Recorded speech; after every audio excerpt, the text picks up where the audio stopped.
Yo, what's up? Welcome to Shaman Game. It's Skrilla coming to you with a gaming review and some gameplay rolling in the background to grasp your attention. And today, we're reviewing the Callisto Protocol, 10 months later. It's been 84 years. Now a little bit about the game and some history. When this game is mentioned, we automatically think of Dead Space, right? Well, yeah, because the co-creator of Dead Space, Glenn Schofield, decided to give us this gem in the heat of rumors about Dead Space remake dropping by EA. When the game launched back in December 2022, Callisto Protocol was met with mediocre reviews, high expectations, and mixed thoughts about the game. But as a huge horror fan, I decided to give it a go. Yo, is the stove on? Because this game about to get cooked. My thoughts? The game isn't bad. I didn't have high expectations thinking this would be the next big Dead Space, so I didn't get crushed with disappointment when I did my playthrough like other fans. It does indeed take a lot of what made Dead Space and creates its own story that, to me, should have been a hit but was more a miss than anything. Let's take a dive of what I liked, I didn't like, and I'll give my final conclusion at the end of the video. Without spoiling the story, you start off as Jacob Lee, a regular guy whose job is to transfer cargo from planet to planet. A person of interest, Danny, hijacks Jacob's ship as she's looking for a particular cargo that caused a 28 days later scenario on her planet. Shooting starts happening on the ship and boom, it crashes on a planet with a prison housing the baddest of bad motherfuckers in the solar system called Black Iron.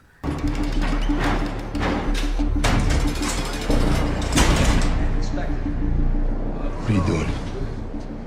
Open the goddamn door.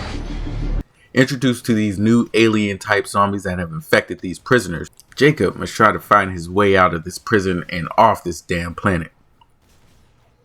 So getting straight to the point, what did I like about Callisto Protocol? To start, I was kind of glad I held off buying this game during launch. The difficulty wasn't too bad, as I'm one of those gamers that plays all games on the hardest difficulty. It was a breath of fresh air to not be a tryhard for once and just ease through and enjoy the story. The story didn't come off bad either.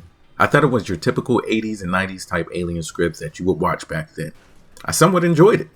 The visuals were like no other, making use of the Unreal Engine 4, even though I've seen some videos of Unreal Engine 5 being used. Stunning lighting, the character animations captured the mocap perfectly. The actors looked really good and the skin textures and sweat showing during those close-up shots. Huge landscapes in the background capture the solar system and how dark and dead the planet really is. The airy environments with all dark rooms and some lighting at the end of the corridor had me on my toes waiting for something to jump out at any moment.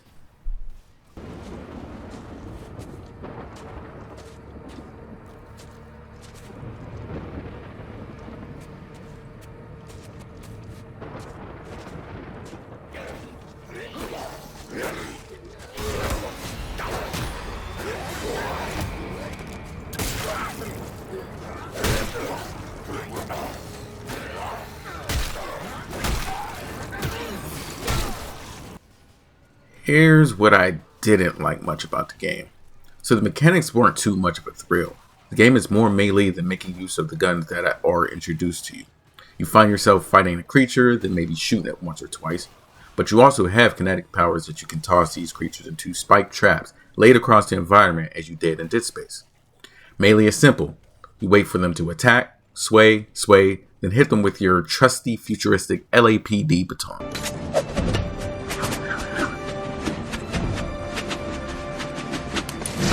As you progress through the story, you sway, and more sway as the creatures get tougher.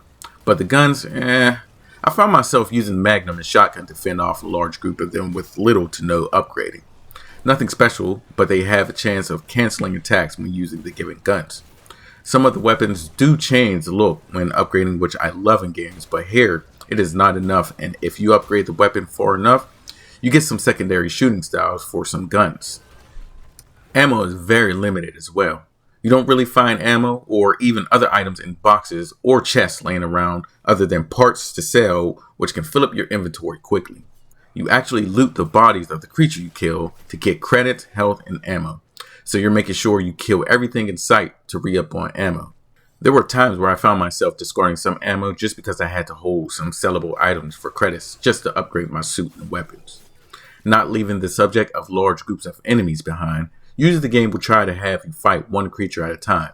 But there are times where you will get flanked by a number of creatures causing you to get butt fucked, as the camera is so slow turning for you to focus and react to more than one enemy on the screen. And when you die, you get sent back to the checkpoint that was possibly 10 minutes away, forcing you to collect all loot and blueprints that you found pre-death. Weird that they would do something like that, but hey, it is what it is. Last, the end boss. The level of blue balls I had over this fight left me asking, where the fuck is the rest? I played a lot of games that left you hanging, but damn, they could have done better than that. Feels like I only shot the boss a handful of times before it was like 3 minutes, and then I noticed it was over. What the fuck?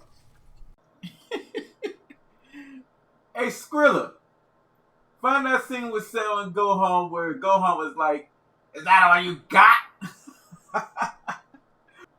Man was unimpressed. So, kid, are you impressed by what you see? Is that all you've got? Overall, the reviews weren't lying. But as stale as this game was, I still had some fun. Even bought the extra DLC and ran through that, which was some fun as well. The visuals were astounding, and even though the story was short, left me in awe. But mediocre combat, weak gunplay, lack of variety in enemies, and stale jump scare moments seem to have held this game back drastically. I could have seen the sequel fixing a lot of mishaps, giving us the protocol we wanted. After hearing that Glenn has ditched the studio, it looks like it's farewell for any future of Callisto Protocol. If you want a game to play as a filler to wait for other games to release, you won't be mad running through this at all. It's quick, with some fun parts, but mediocre at best. If you can catch it for a low price like I did, then it's even better. Maybe add it to your huge backlog that you already have. Pause. Extra D as well. And that's about it, people. If you made it through the video, please make sure to drop us a like, comment if you played the game, if you liked, disliked, or even if you decided to entirely skip the protocol. I'd like to know. Also make sure to subscribe so I know that you want more of these videos. Again, it's Skrilla, and thanks for stopping by to watch the video. Peace.